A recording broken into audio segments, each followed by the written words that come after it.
வயிறே வைகுண்டம். அங்க ஒரு பிரச்சனைனா சரி செய்யாம விட முடியுமா?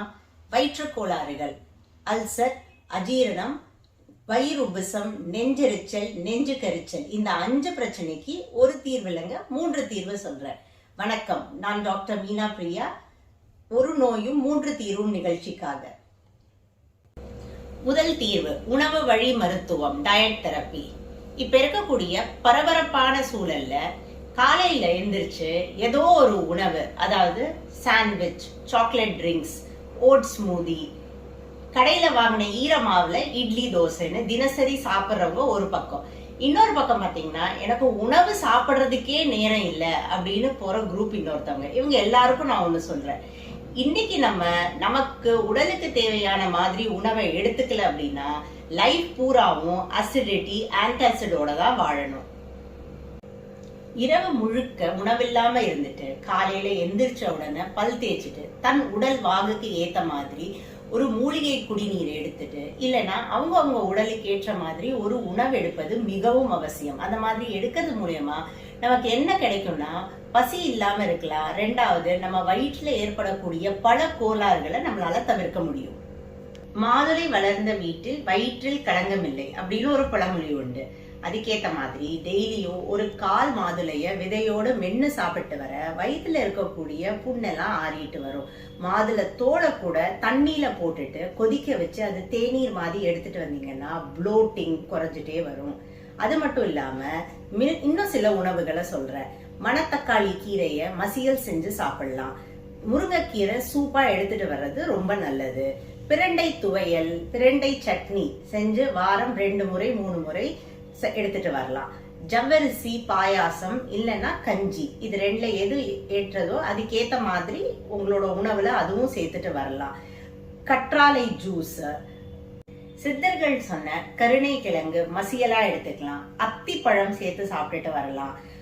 மலைவாழை, நார்த்தங்காய் வற்றல், சுண்டை வற்றல், இது எல்லாமே வயிற்று கோளாறுக்கு நல்ல தீர்வு தரும். அதீத புளிப்பு, அதீத இனிப்பு, காரம், இது எல்லாமே கம்மி பண்ணிட்டே வரணும். இதோட முக்கியமான விஷயம் இன்னொன்னு என்னன்னா, பசித்து புசிக்கிறது. பசிக்கும் போது நம்ம உடலுக்கு ஏத்த உணவை அளவா உண்றது மிகவும் அவசியம். வயிற்றில் இருக்கக்கூடிய இந்த ஜட்டாரக்னி என்ன பண்ணுதுன்னா, நம்ம சாப்பிடக்கூடிய உணவை செரிமானம் செஞ்சு அந்த அன்ன சாரத்தை உடம்புல போய் சேர்க்குது. இந்த செரிமானத்தி கம்மியாகும் போதுதான் லோ ஆசிட் அப்படின்ற ஒரு ப்ராப்ளம் உருவாகுது. இந்த லோ ஸ்டமக் ஆசிட் தான் முதல்ல இன்ஃப்ளமேஷன்ல ஆரம்பிச்சு அல்சரேஷன்ல கொண்டு போய் விட்டுடுது.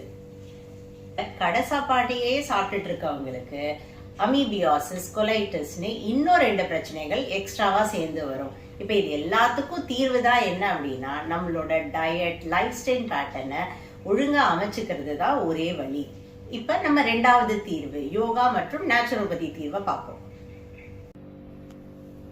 இயற்கை வைத்தியத்துல முக்கியமானது நஞ்சு முறிப்பு சிகிச்சை. நஞ்சு முறிப்பு சிகிச்சையிலேயே பிரதானமானதுன்னு பாத்தீங்கன்னா உபவாசம். நம்ம வயிற்றில் இருக்கக்கூடிய கழிவுகளை முற்றிலும் அகற்றி செரிமானத்தையே மேம்படுத்த மிகவும் உதவும். 2வது, வேதிக்கு சாப்பிடுவது. 6 மாசத்துக்கு ஒரு டைம் கண்டிப்பா வேதிக்கு சாப்பிடணும். எந்த வயதினரா இருந்தாலும் பரவாயில்லை.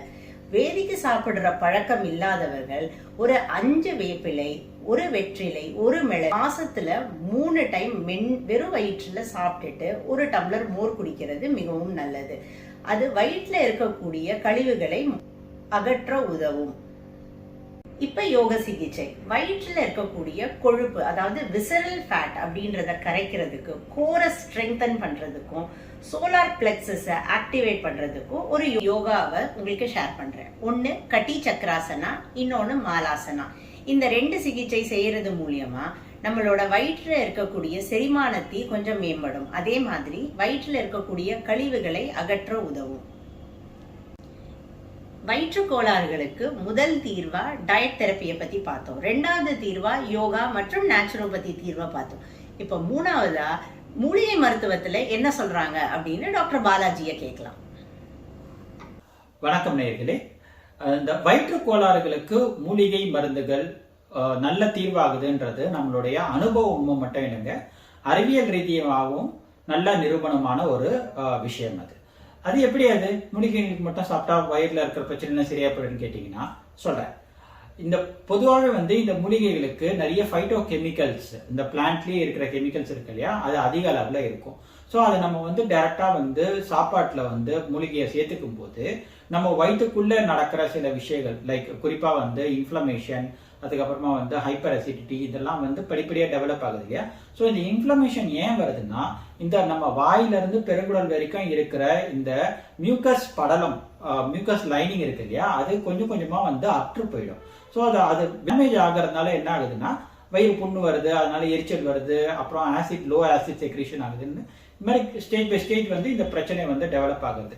பட் இதெல்லாமே வந்து ரிவர்ஸ் பண்றதுக்கான தன்மை வந்து சில குறிப்பிட்ட மூலிகைகள்ல இருக்கிறதா கண்டுபிடிச்சிருக்காங்க.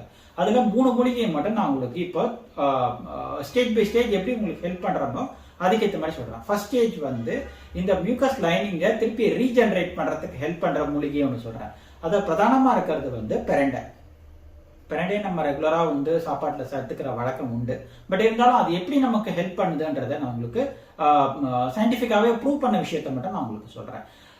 பெரண்டையில இருக்கிற கேலிக் ஆசிட், டவுகோஸ்டிரால்ன்ற ஃபைட்டோ கெமிக்கல்ஸ் வந்து இந்த கட் லைனிங் இருக்கு இல்லையா, மியூக்கஸ் லைனிங் இருக்கு இல்லையா, அதை ரீஜெனரேட் பண்றதுக்கு ஹெல்ப் பண்றதா வந்து கண்டுபிடிச்சு சொல்லியிருக்காங்க. ஸோ நம்ம வழக்கமா சாப்பிட்ற மாதிரி வாரம் 2 நாளோ இல்லைன்னா வந்து மாசத்துக்கு ஒரு தடவையோ வந்து நம்ம பெரண்டை சாப்பிட்ற பழக்கம் இருக்கிறவங்க அவங்க சாப்பிட்டு வரும்போது இந்த மியூக்கஸ் லைனிங் வந்து திரும்ப ரீஜெனரேட் ஆகி அந்த எரிச்சல் வந்து இன்ஃப்ளமேஷனை வந்து தடுக்கப்படுறதா வந்து கண்டுபிடிச்சு அறிவிச்சிருக்காங்க. 2வது மூலிகையா நான் சஜஸ்ட் பண்றது வந்து முருங்கைக்கீரை. முருங்கைக்கீரை என்ன பண்ணுதுன்னா, உங்களுக்கு இந்த ஏற்கனவே இந்த அலர்ஜி இருக்கிறதுனால இன்கேஸ் ஏதாவது ஆப்பர்ச்சுனிட்டிக்கு இன்ஃபெக்ஷன்ஸ், வெளியில கடையில சாப்பிடுறோம், வெளியில சாப்பிடுறதுனால வர இந்த இன்ஃபெக்ஷன்ஸ் இருக்கு இல்லையா, அந்த மாதிரி சாப்பாட்டுல சாப்பிட்றதுனால உணவு குழாயில வர இன்ஃபெக்ஷன்ஸ் வந்து மெஜாரிட்டி வந்து ஹெச் பைரோலின்ற கிருமினால வர்றது. இந்த ஹெச் பைரோலி வந்து கொஞ்சம் நொட்டோரியஸான ஒரு கிருமி தான். ஸோ இப்போ அந்த கிருமி கிட்ட இருந்து நம்மளை வந்து காத்து அந்த கிருமியை வந்து வேரோட வந்து உடம்புல இருந்து வெளியில அகற்றும் சக்தி முருங்கைக்கீரைக்கு இருக்கிறதா கண்டுபிடிச்சிருக்காங்க. சாப்பிடும்போது முருங்கைக்கீரையோட கொஞ்சம் தேங்காய் போடுவீங்க, கொஞ்சம் பூண்டு போடுவீங்க, இதெல்லாம் சேர்த்து தானே செய்யறீங்க. ஸோ அப்படி செய்யும் போது இந்த 3 கலவையில இருக்கிற இந்த ஃபைட்டோ கெமிக்கல்ஸோடைய ஒரு காம்பினேஷன் வந்து கிருமிகளை அழிச்சு அந்த அலர்ச்சியை வந்து நீக்கி பிளஸ் வந்து உங்களுக்கு அந்த கட் லைனிங்கை வந்து திரும்பவும் வந்து புதுப்பிக்கிறத ஹெல்ப் பண்ணி உங்களுக்கு ஒரு நல்ல ஒரு சூழல்ல எரிச்சல் இல்லாம உங்களுக்கு அந்த எரிக்கழிக்கிறது பிளஸ் வந்து ஹைப்பர் அசிடிட்டி, இந்த ஹார்ட் பர்ன், இந்த ஜிஆர்டி போன்ற இந்த சிம்டம்ஸ் எல்லாத்தையும் படிப்படியா கம்மி பண்ணி உங்களுக்கு ஒரு ஹார்மோனியஸ் அட்மாஸ்பியர் உடம்புக்கு உள்ள வர்றதுக்கான வழிகளை பண்ணுதுன்றத கண்டுபிடிச்சு சொல்லியிருக்காங்க. 3வது மூலிகையை நான் ரெக்கமெண்ட் பண்றது வந்து நார்த்தங்காய்.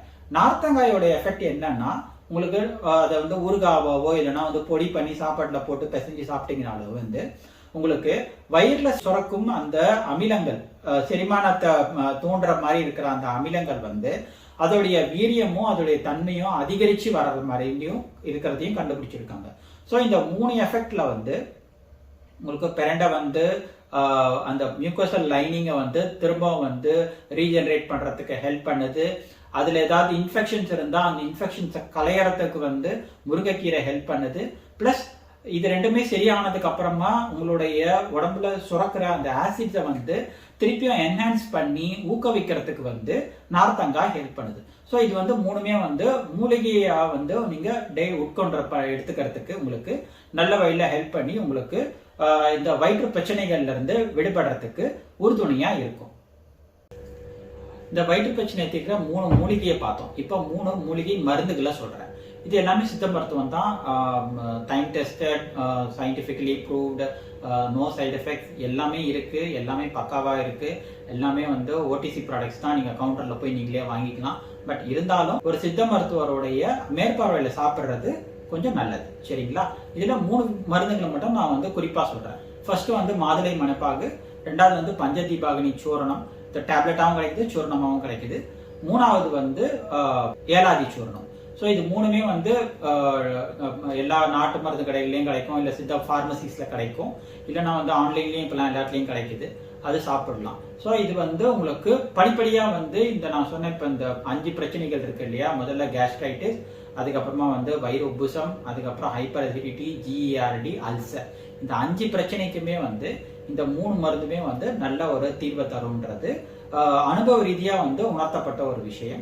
இப்போ அதை நீங்க வந்து ஃபாலோ பண்ணிட்டு உங்களோட வயிற்றுல இருக்கிற பிரச்சனைகளை வந்து படிப்படியா செரிமானம் சம்பந்தப்பட்ட எல்லா பிரச்சனைகளுக்கும் படிப்படியா வந்து இதுல இருந்து விலகி உங்களுடைய ஆரோக்கியத்தையும் உங்களோட ஆயுளையும் வந்து வெற்றி பண்றதுக்கான வழிமுறைகளை நீங்க ஃபாலோ பண்ணிக்கலாம். வணக்கம்.